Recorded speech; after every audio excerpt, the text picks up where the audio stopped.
Bonjour à tous, nouvelle vidéo, on est aujourd'hui en bas des Pyrénées, pas très loin. On avait envie de voir la neige aujourd'hui. Du coup là on est au lac de Betmal.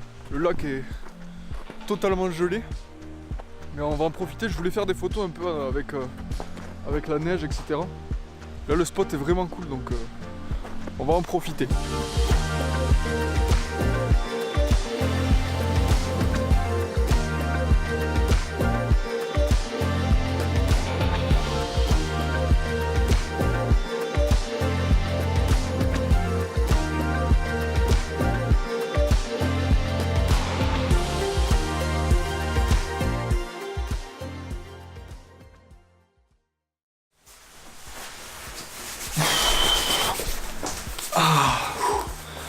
On est quand même mieux à l'intérieur, non?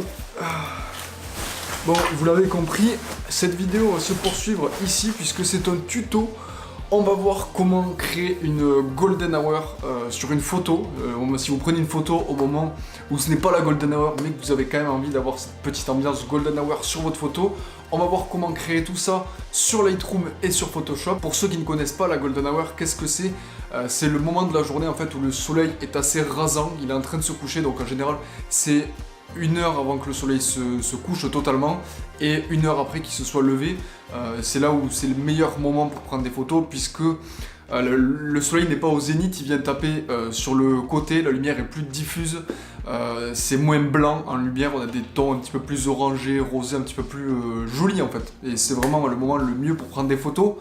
Donc si jamais vous prenez des photos pas pendant la golden hour, soit parce que vous n'avez pas envie de vous lever très tôt le matin, ou parce que vous n'avez pas la possibilité de prendre des photos avant que le soleil se couche, on va voir comment recréer cet effet de façon artificielle sur un logiciel comme Lightroom ou Photoshop. Je vous propose qu'on passe tout de suite derrière sur le bureau.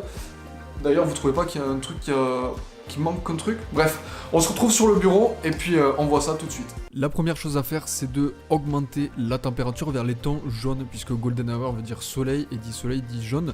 Également un petit peu le rosé, puisqu'on a souvent un aspect un petit peu plus orangé, donc n'hésitez pas à augmenter le rosé. Pensez à jouer sur l'exposition, les blancs et les ombres aussi, ajustez-les en fonction de votre photo, bien entendu. Faites attention au rendu que ça va avoir, prenez en compte votre photo, mais je vous conseille généralement d'utiliser à peu près ces paramètres. Moi j'aime bien renforcer un petit peu les noirs pour avoir quelque chose d'un petit peu plus contrasté. Ensuite sur la courbe, je vous conseille de la faire un petit peu comme ça. Alors c'est une courbe en S un petit peu retravaillée, on vient surélever un petit peu les noirs pour un aspect un petit peu cassé dans les noirs, un petit peu plus blanc, et rabaisser les blancs.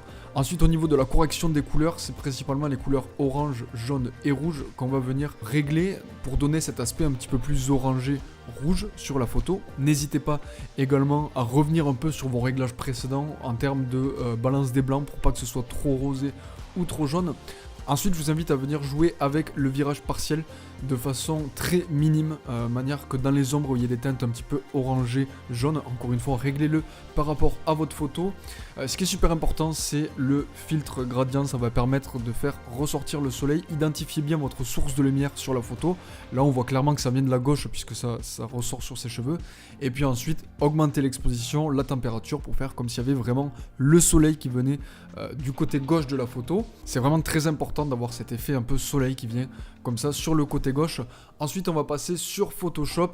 Tout d'abord allez rechercher sur Google un lens flare. Alors c'est pas obligé, mais moi je trouve que ça permet de rajouter quelque chose de plus à la photo. On va utiliser la fonction éclaircie de Photoshop et ensuite vous réglez votre flare pour qu'il fasse assez naturel. Là je vous l'ai mis à l'accéléré parce qu'il n'y a pas besoin d'avoir beaucoup de détails. Pensez également à jouer sur l'opacité pour que ce soit pas non plus trop fake sur la photo. Ensuite n'hésitez pas à revenir sur Lightroom pour retoucher un petit peu votre photo et avoir le meilleur rendu possible. Donc voilà, j'espère que cette vidéo vous aura plu. N'hésitez pas à me faire vos retours dans les commentaires, n'hésitez pas à vous abonner si ce n'est pas déjà fait. Et puis si vous avez apprécié ce tutoriel, n'hésitez pas à mettre un pouce bleu, ça fait un petit moment que j'avais pas refait de tutoriel sur la chaîne et c'est un format de vidéo que j'aime bien, je sais que vous me l'appréciez, vous me le demandez assez souvent, donc le voici. Si vous avez des suggestions de tutoriels, des choses que vous aimeriez savoir faire, n'hésitez pas à me les donner en commentaire, peut-être que c'est des choses que je sais déjà faire et à ce moment-là, pourquoi pas faire un tutoriel dessus. Sur ce, moi je vous dis à très bientôt dans une prochaine vidéo et on verra un petit peu plus tard pourquoi il manque des choses derrière. J'ai l'impression, non? Je me trompe peut-être? Je sais pas, j'ai l'impression qu'il y avait plus de trucs avant. Je sais pas. On verra ça la prochaine fois.